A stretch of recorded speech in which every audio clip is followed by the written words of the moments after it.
So in this chapter of My Hero Academia, we focus on not just one, but two major pro heroes, and for one of them, we get major flashback and reveals to their history. And who is this pro hero? We're gonna have to sit back and watch this review to find out. Let's do it right after this intro. Hit it!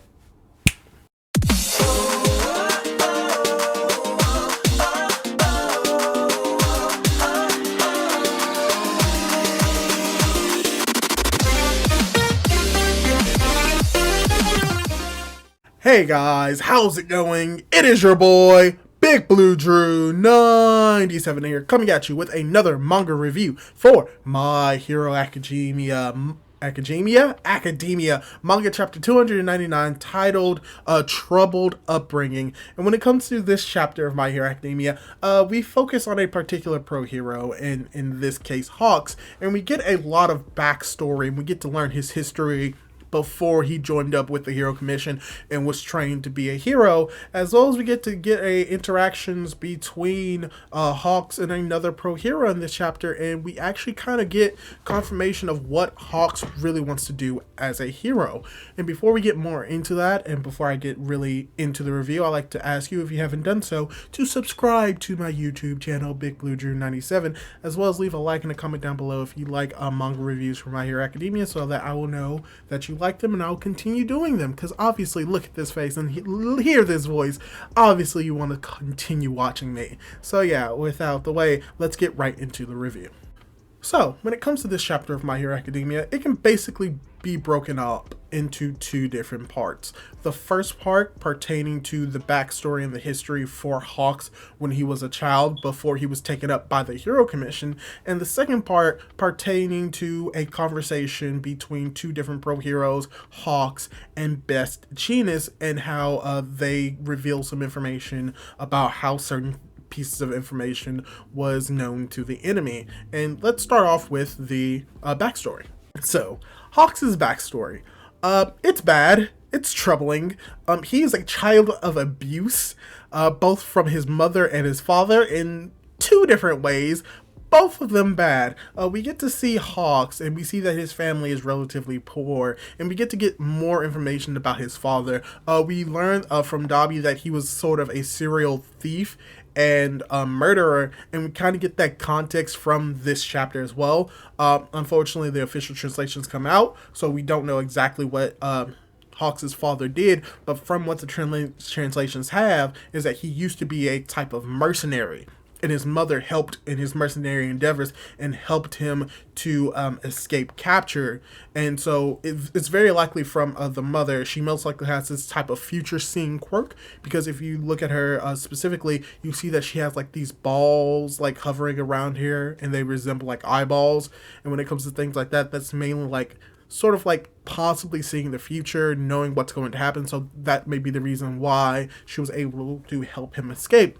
But we also get to learn that basically Hawks was not necessarily like planned at all. He wasn't planned at all. He was mainly a mistake, and his father resents Hawks for that, because he blames all of his problems for Hawks being born, even like to a point of like where Hawks decides to go out into the city because he thought that he sensed danger because his wings were shimmering. He gets beat, like hit and kicked by his father, who says like, no, you tried to rat me out, you tried to do this, you tried to do that, don't ever leave the house, while his mother's just being complicit and it's like, oh, don't do that, don't leave. So we see Hawks's like home life, and it's really bad. It's really, like I said, really abusive. Like his father like hits him. Like when Hawks just shows his back to his father just kicks him and is like, never do that to me ever again.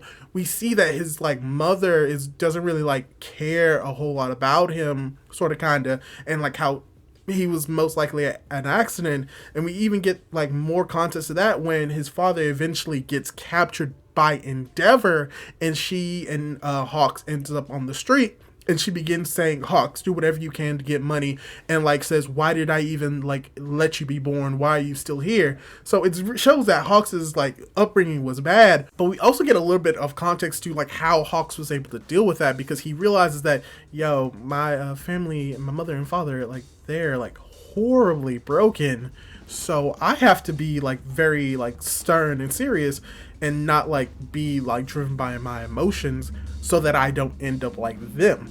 So this kind of shows like why Hawks is the way he is, like why he's more stoic, why he like speaks his mind like a little bit more than other people, and why he can be somewhat like enclosed and like mainly keeps to himself is because of like the abuse that he faced with his family and his father.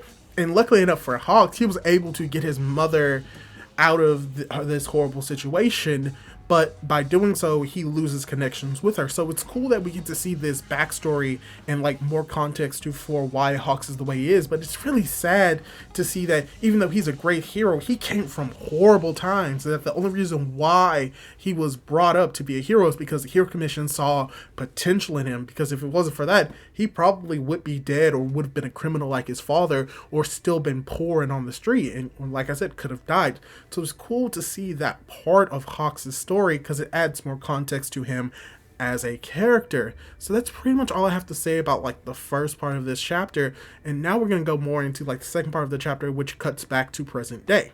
So we cut back to the present, where we get Best Jeanist and Hawks talking to each other in this sweet looking car. It looks like a very nice car, probably owned by Best Jeanist, because you know, Heroes has a lot of money. But from here we get them having a nice conversation. Hawks is unable to talk at this moment. Later on in the chapter he does talk more, but he's mainly using a text to voice app on his phone to basically speak to Best Jeanist. And from here we kind of get the reveal of how Hawks was able to convince Dobby to let him join the Paranormal Liberation Front, or the League of Villains, and that is because the body that Hawks had was Best Jeanist's actual body, but it was modified in a way to basically imitate it being dead, in the same way that Shigaraki was in a death-like state, so his body could heal and be accustomed to the modifications made by Dr. Kudai Garaki.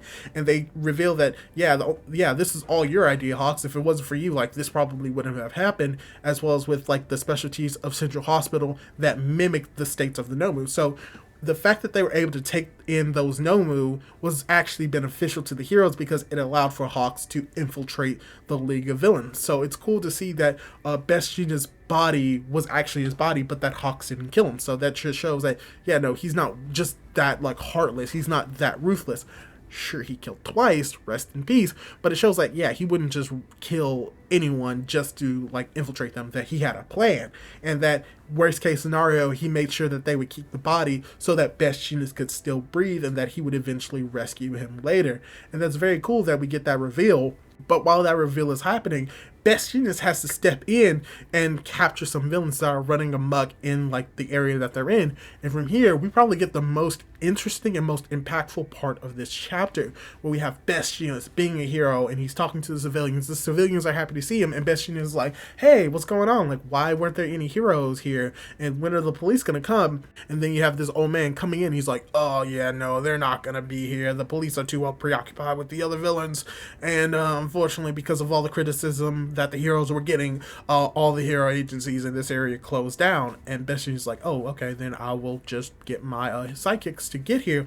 And he notices that someone has this type of like mechanism on his hand that really resembles like the Detronad, basically a type of equipment that resembles like the equipment that Redestro's company was creating for heroes, like those type of equipment. And it seems as if he was going to fight back against him, as well as we get to see some people in the crowd who are extremely happy to see Best Jeanist, but then there are other people that aren't happy, that are actually just, like kind of disgusted or like hate that he's here. And this is very interesting because it shows that Hero Society is completely different than what it used to be. At first, where people saw heroes taking out the villains, they would all be happy, they would all scream, they would all be excited, but now only half of them are doing that, and the other ones are like thinking like, oh man, this hero, he's probably not going to do it. He'd stop this villain, but like really, what purpose is he, blah blah blah blah blah. They're mad. So it shows that Hero Society, and just society as a whole, is crumbling, and Best Jeanist notices this. And I think that we're probably going to see more and more of this type of like small things of heroes, and the civilians having little to no interest in the heroes, as well as we're probably going to get more information that other hero agencies around Japan are closing down because of all the criticisms. So it's showing like a side of Hero Society that the citizens may not have known was possible, and that these heroes only did it for money and they're not really true heroes. So it's cool that we get this in this chapter because it shows that, yeah, the story is going to be changing more and more,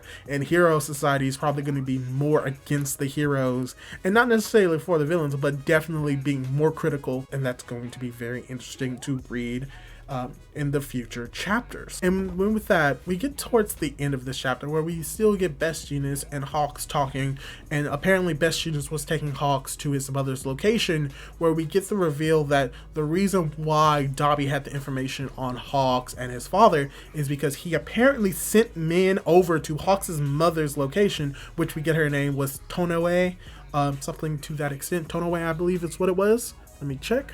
Her name is Tome, as once again, it was revealed that the reason why Dobby was able to learn all that information about Hawks and learn about Hawks' father and his family life is because Dobby sent people to Hawks' mother Tome's house to gain the information from her. And because of that, because Best Jeanist and Hawks arrived at the house, she's no longer there, and she leaves a letter basically apologizing for everything that has happened and explaining to him everything that happened, and that she's like no longer going to be in the life and that she's sorry. And you think that, oh man, that's going to be really sad. But like we realized, Hawks severed all of his connections with his family when he joined the Hero Commission. And he also basically confirms that the Hero Commission is just out of disorder, that it's halted, and that he's basically a free agent now, as he begins to talk after he's removed his mask and is now talking to Best Jeanist, where it's revealed that he still wants to help people. He has always had this like yearn to help people, and he learned something from Bugawara. And it's that when people are pushed into a corner, that is when liberation occurs. That's when like their true self will basically come out. And he talks to Best Jeanist and how, yeah, Twice just wanted like to like make people happy. He wanted like to like help people. And with that idea in mind, he realizes that he also still wants to help people, and how he wants to help Endeavor, even if everything that Dobby told him was true. That he still wants to help Endeavor, and that Endeavor is in trouble. He wants to be like Twice. He wants to help people that are in trouble. He wants to feel like he can help, that people need his help. As we get to also see that his feathers, that his wings are apparently growing back, meaning that most likely in the future, Hawks is going to return as a hero. So yeah, that's pretty much everything that I can really say about this chapter. Overall, I thought this was a very interesting chapter to have right before chapter 300 and right after chapter 298, where we get to get more of Hawks as a character. We get to fully learn his backstory and know how horrible it is. And we also got to see like how his hero society was affected by the villain raid, and how people are losing hope in heroes and maybe planning to take action in their own hands. And also showing that hero society, the Hero Commission, is practically like is not really functional, which leads Hawks to basically being a free agent, and also getting more of the reveal and more understanding of like what Hawks wants now is that he just wants to help people, which really to me shows that Hawks just embodies the embodiment of a hero. Even though he's done some bad things, he does it for good reasons. And even now, he learned from the villains, he learned from Twice what it means to like really want to help people.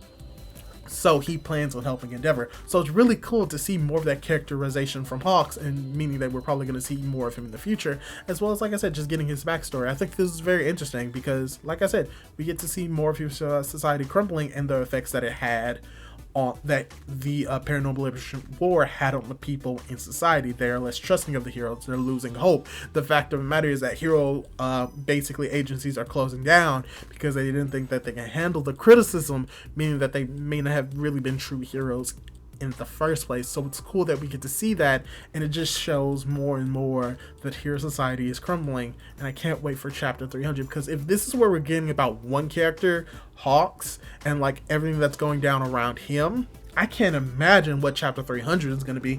We're probably going to get even more reveals in that chapter. We may even see like what really happened with Deku, what happened with the other students, and really we may get the confirmations like really what happened with the Hero Commission and what is happening to the ideas of what heroes are and what they stand for and who can really be heroes. So if anything, this is like a cool stepping stone to that chapter, whether it's chapter 300, 305, 304, whatever that chapter is, we're most likely going to get that reveal, and I think that this is a good stepping stone towards it. So I think this is a really good chapter. Hopefully you thought it was a really good chapter as well. If you did, leave a like on this video, leave a comment down below on what you think is going to be happening at chapter 300.